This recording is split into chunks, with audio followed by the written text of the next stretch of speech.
आज विश्व स्वास्थ्य दिवस है। ये सिर्फ इसलिए खास नहीं है कि इस दिन विश्व स्वास्थ्य संगठन का संविधान लागू हुआ था, बल्कि इसलिए भी है कि आरोग्य जीवन का आधार है। इस साल कई कारणों से यह दिवस खास बन गया। भारत ने जहां अपनी आजादी की 75वीं वर्षगांठ मनाई, तो विश्व स्वास्थ्य संगठन अपनी स्थापना का 75वां वर्ष पूरा कर रहा है। इसके अलावा भारत ने इस साल G20 की अध्यक्षता भी संभाली है, जिसमें हमने एक धरती, एक परिवार और एक भविष्य की राह गढ़ी है।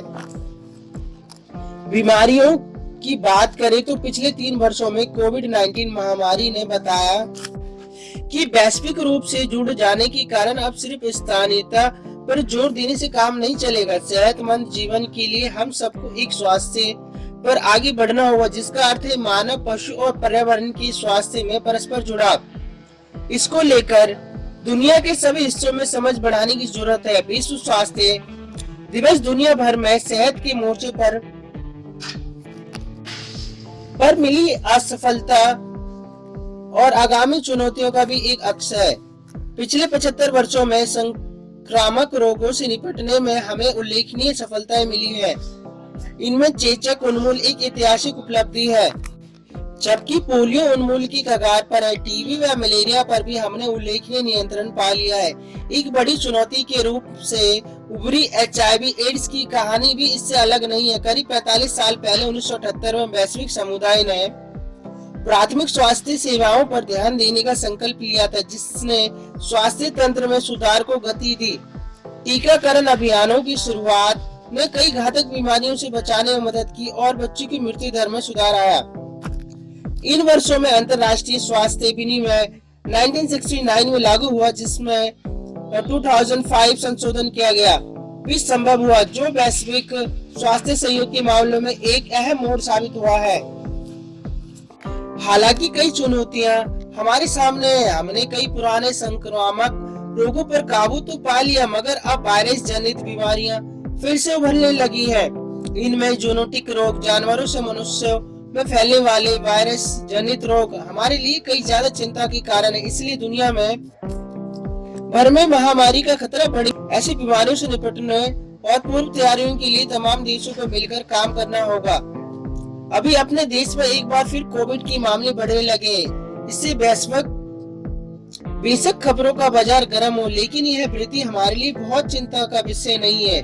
SARS-CoV-2 अब महामारी है और नियमित अंतराल पर इसमें इस तरह के उतार चढ़ाव देखने को मिल सकते हैं। अब अधिक ध्यान केवल उन मामलों पर लगाना होगा जिनमें वायरस का प्रभाव मध्यम या गंभीर हो सकता है। जैसे जैसे मामले बढ़ रहे हैं, यह जरूरी है कि उन जोखिम वाले समूहों में से जिन लोगों ने अब तक टीके की तीसरी खुराक नहीं ली है, वह तत्काल इसे लगवाएं। इतना ही नहीं, खांसी जुकाम होने पर हमें घर से बाहर निकलने से परहेज करना चाहिए या मास्क इस्तेमाल करना चाहिए। दूसरी चुनौती गैर संक्रामक रोगों का विस्तार है। आज विश्व के तमाम देशों में मधुमेह, हाई बीपी, हृदय रोग, वृद्धावस्था से जुड़ी व्यवस्था, स्वास्थ्य समस्या व मानसिक सेहत से जुड़ी बीमारियां बढ़ी है। इतना ही नहीं, सभी उम्र के लोगों में मोटापा महामारी की तरह पैर पसार रहा है। स्वास्थ्य तंत्र को इसकी भारी कीमत चुकानी पड़ रही है। विशेष तौर पर निम्न और मध्यम आय वाले देशों को स्वास्थ्य ढांचा इन बीमारियों से लड़ने के लिए तैयार नहीं है। जाहिर है, बीमारियों के लिहाज से स्वास्थ्य ढांचे के नए सिरे से गढ़ने का दरकार है। तीसरी चुनौती स्वास्थ्य संबंधित असमानता की है। हालांकि लोगों जीवन प्रतिष्ठा में बढ़ोतरी हुई है, लेकिन देशों, जनसंख्या समूह और अन्य मापदंडों के आधार पर दुनिया भर में व्यापक असमानताएं पसरी हुई है। चौथी चुनौती है जलवायु परिवर्तन और उसका स्वास्थ्य पर पड़ता प्रतिकूल प्रभाव। इसकी वजह से न सिर्फ जूनोटिक रोग बढ़ने लगे हैं, बल्कि एंटीबायोटिक दवाओं का असर घटने लगा है, जिसके कारण सामान्य बीमारियां भी जानलेवा साबित हो सकती है। पांचवी चुनौती संचार क्रांति से जुड़ी डिजिटल दुनिया में उटपटांग स्वास्थ्य सूचनाओं की बढ़ती प्रसार ने वैश्विक स्वास्थ्य कर्मियों को काफी परेशान कर रखा है।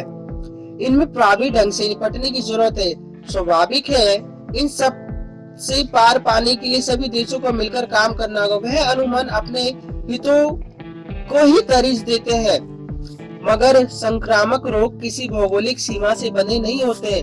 इसलिए किसी एक राष्ट्र की चुनौती समूची दुनिया के लिए चिंता की बात होनी चाहिए। जाहिर साझा हितों की सुनिश्चित करने के लिए सहयोगपूर्ण नजरिया अपना ना होगा। इसी तरह स्वास्थ्य प्रशासन को विश्व स्तर पर मजबूत करना होगा। महामारी ने बता दिया कि अंतर्राष्ट्रीय स्वास्थ्य विनिमय जैसे मौजूद प्रावधान अब कमजोर हो गए। इसी कारण विश्व स्वास्थ्य संगठन द्वारा प्रस्तावित वैश्विक महामारी जैसे उपायों पर गंभीर विमर्श करने और आम सहमति बनाने की दरकार है। तमाम उच्च स्तरीय नैतिक और सरकारी मंचों को आम नागरिकों के स्वास्थ्य पर ध्यान देना होगा। इसी तरह हमें टीकों और उपचार पर अनुसंधान के लिए निवेश बढ़ाना होगा। कम से कम कीमत में लोगों को स्वास्थ्य सेवाएं मुहैया कराने के प्रयास करने होंगे। प्राथमिक स्वास्थ्य सेवाओं को मजबूत बनाना होगा और स्वास्थ्य सेवाओं को अत्यधिक जन केंद्रित बनाना होगा। बहुक्षेत्रीय सहयोग और नागरिक व समाज में आपसी जुड़ाव बढ़ाकर हम स्वास्थ्य ढांचे को नया रूप दे सकते हैं। टीके के लिए हिचकिचाहट और अन्य प्रकार की गलत सूचनाओं के प्रसार से भी निपटने की जरूरत है। चिकित्सा व सार्वजनिक स्वास्थ्य विशेषज्ञों को प्रशिक्षण देना चाहिए और आम जनता को आसानी से समझ आ सकने वाली भाषा में स्वास्थ्य सूचनाएं मुहैया करानी चाहिए। इस साल विश्व स्वास्थ्य दिवस की थीम सभी के लिए स्वास्थ्य।